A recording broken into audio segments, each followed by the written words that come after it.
This is 4 reasons to not barefoot. 1, your current foot strength is not ready for the distance. This doesn't mean not barefoot at all, but depending on the surface and the distance you are going, you might need to bring shoes for at least a little bit of that walk or hike or whatever you're going to do.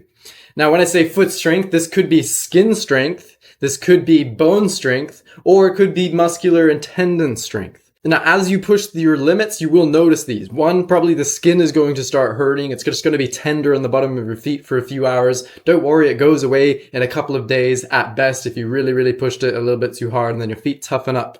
This happens over years of barefooting. Your feet get extremely tough in a wonderful way. Mind you, sometimes calluses fall off and whatnot, but you can always heal up fast. Your feet make those adaptations. Same with the bones. If you're used to never really having impact, you don't practice plyometrics, you don't run barefoot or whatnot. If you start barefooting, then you have to increase gradually to work up the bone strength as well.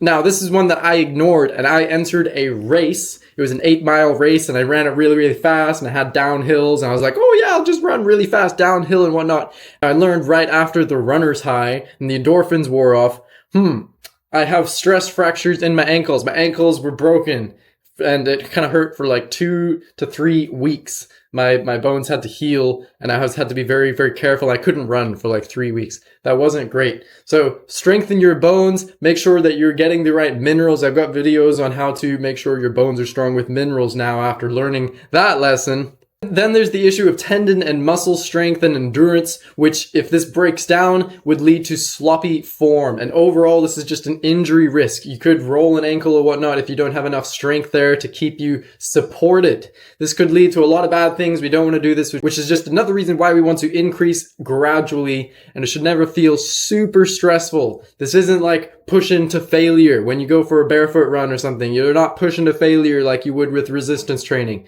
So if you want to increase your ability to barefoot, then please do it wisely and dose yourself. You have to start where you are, even if that is just taking 9 steps outside on the soft grass. That is something. No matter where you are, start with where you are. And if that is a 3-mile run on gravel, then you could start there and you can still increase that limit so you can go for a 10-mile run on gravel, right? Always be mindful of your steps. I recommend against running on super weird, rocky, rolly surfaces where injury is very likely, because that could set you way back. That's not what we want. And as you are doing all the strengthening, make sure you are consuming the amino acids you need and the minerals you need, the water, and having recovery time so that your feet can actually do the part where they get stronger. I wouldn't go for a gnarly barefoot sprint every single day of the week without recovery time for those bone strengthening adaptations to really settle in, for the tendons and muscles to really get stronger, and for the skin to recover as well. That is going to be a factor in your journey. Number 2 reason to not barefoot is because of your current gait or form. If your feet are pointing outward, everted feet, or pointing inward, or if you have fallen arches like a flat foot, or if you're overpronated on the other way, if your knees are knocking together, or if you're bow-legged, then do not go for long distances barefoot without being super picky about your form corrections. If your shoes wear down unevenly in any sort of way, that is a sign that your gait is weird in some way. And if you go barefoot like that, things are probably going to get worse unless you are really focusing on correcting that gait. Which is why I say your current gait and form maybe isn't ready for casual walking, slightly less than fully mindful walking, especially on hard surfaces. If you have bad form and you're just plodding along on concrete barefoot, you could experience knee pain or injuries very fast. You could be grinding out cartilage and doing all the things that we're trying to avoid by practicing good barefooting in the first place. Does that make sense? This is really important. Make sure that you're working towards straight, even, smooth feet in your gait. That means your core, hip, knee, ankle, foot, and toe functioning needs to be pretty darn good. That is not what this video is about, but if you have any of these symptoms, your feet or your shoes are wearing unevenly or whatnot, then you can comment below and we will figure out what exercises and corrections you need to make specifically and how to do that in a smart way. Make sense? Do the thing. Number 3 reason to not barefoot, and this one is overlooked by people all the time, and it's really sad because, people are going barefoot to try to be healthy and whatnot, but they're not thinking about this. And it is toxic and harmful environments, especially grass. You think, oh, beautiful grass and whatnot, let me go barefoot. Well, what if that grass was just sprayed with a whole bunch of Roundup, a whole bunch of glyphosate, a whole bunch of nasty chemicals, pesticides, herbicides, whatever it is. It's poisoned grass, and the concrete nearby grass like that might also have those toxins on it pretty fresh. And your feet are very absorbent, especially that arch part where it's thin skin. You absorb things through that area really fast. You do not want glyphosate poisoning, right? Then there's, of course, burning hot surfaces. This one is pretty obvious. Growing up in Australia, you learned this one fast. Another one is fresh tarmac. It's oiled, it's gross. You step on it like 5 steps, your feet are blackened.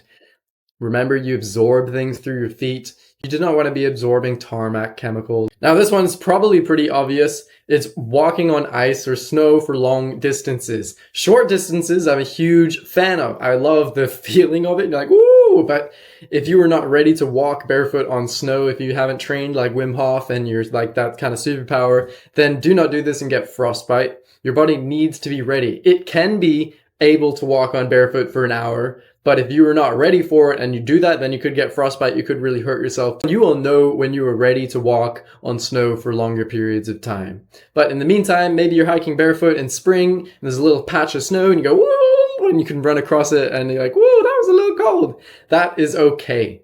Now the obvious thing is that if there's a whole bunch of thorns or sharp metal or extremely sharp rocks and whatnot, maybe you're walking through blackberry bushes or something, and you might want to put those little barefoot shoes on to protect you from that. I have stepped on pallets while working, and then the pallet broke, and the 3 nails went straight into the bottom of my foot, and that was a little bit of a ouchie. I'm like, pull the pallet off of my foot. Honestly, I'm not saying that this is a good idea, but I did not bandage. I did not do anything. I continued being barefoot pretty much in the same way on the farm that I was at the time. And absolutely nothing negative happened at all. My foot healed very, very fast from being stabbed with 3 rusty nails. I'm not suggesting that's what you do. I think I cleaned it out with like hydrogen peroxide once or twice at the end of the day. And honestly, by like 3 days, I couldn't really even tell. My feet had healed entirely. And I'm saying this because I don't want you to freak out. Like if you get a little cut on your foot once, you're going to die and get poisoned and diseased and whatnot. Often you just heal. Some cuts are worse than others, and you might have to wear shoes for a couple of weeks when you're walking on rough surfaces. Understandable, not the end of the world. Your feet heal. I remember in the extreme, even I was rock climbing barefoot and I fell off the rock wall. There's no harness or anything and no pad underneath me. So I fell into like wild bush and I hit a stick and there's a big gash on my foot. Then it didn't take that long to heal. It was not a big deal. It could be bad, so be careful and be mindful and prevent injury. But I don't want you to be held back from doing all these things that you love just because you're afraid of injuries. Now, this is another one. If you're in a garbagey areas I don't recommend barefooting in. Of course, there's needles, glass, nasty nasties. And chemical pollutants are often found in garbagey areas as well. And, when I was really, really into barefooting in the beginning, I was like, oh, I'm going to the landfill. I just never wore shoes, even going to the landfill. That is not what I suggest these days. I'm much more careful about looking out for chemical pollutants. The stuff like tarmac and glyphosate, that actually is a lot more important to me than the thorns, the sharp metal, and the pointy rocks. Those are the least of my worries. I'm good at walking around things, about paying attention to where I walk, sharp sticks, big thorns and whatnot. I've gotten thorns in my foot so many times, it really doesn't matter. You pull them out, you go on your way. But the chemical pollutants that soak in through your feet, that's stuff I care about and really do my best to avoid. And that is what I think about if I'm going to put a little pair of shoes in my bag. Number 4 reason to maybe not be barefoot is that the authorities demand shoes. I knew a professional guitarist and singer that was working at the Ritz-Carlton in Colorado, and he was a big barefooter, always played barefoot and everything, and he was walking through the lobby of the Ritz-Carlton barefoot, and they ended up firing him. Not a big deal. Maybe he didn't want to work there anyway. They didn't let him be barefoot. That's not that cool. But he did lose that gig. That was a good source of income and a great public spot for him. So in situations like that, you might want to be a little bit mindful of what the priority is. If you're really sticking it to the authorities in the name of being barefoot, then you probably would miss out on a few job locations that don't accept the barefoot stuff. So ask yourself, is it a good reason that the authorities are demanding shoes? what are the consequences if I really don't want to wear shoes? Make your decisions from there. You could just not use their facilities, or you play along with their rules and enjoy the benefits and miss out on being barefoot for a little while. This is just another one of the reasons why I like to have a little skinny pair of minimalist shoes nearby, just in case I need to do something important and they're not accepting the barefoot stuff. I think I tried to go to the DMV barefoot or something, and they're like, you can't come in this building. Security was blocking me from going into the DMV without shoes. So situations like that, it's nice to have your shoes in a car or in a bag in case. And you can always put them on if you find, oh, there's fresh tarmac here and I don't want to walk across it, or, oh, there's a bunch of sharp, garbagey spots that I have to walk across, so I don't want to do that. If you just want to protect your feet from any which way, maybe it's too hot, whatever it is, have shoes just in case. But I'm all about being barefoot as much as possible in the healthy environment with good form. If you found this video useful, you can of course like and subscribe, and there's a whole barefoot playlist I've put together that's somewhere there. Share! Have fun!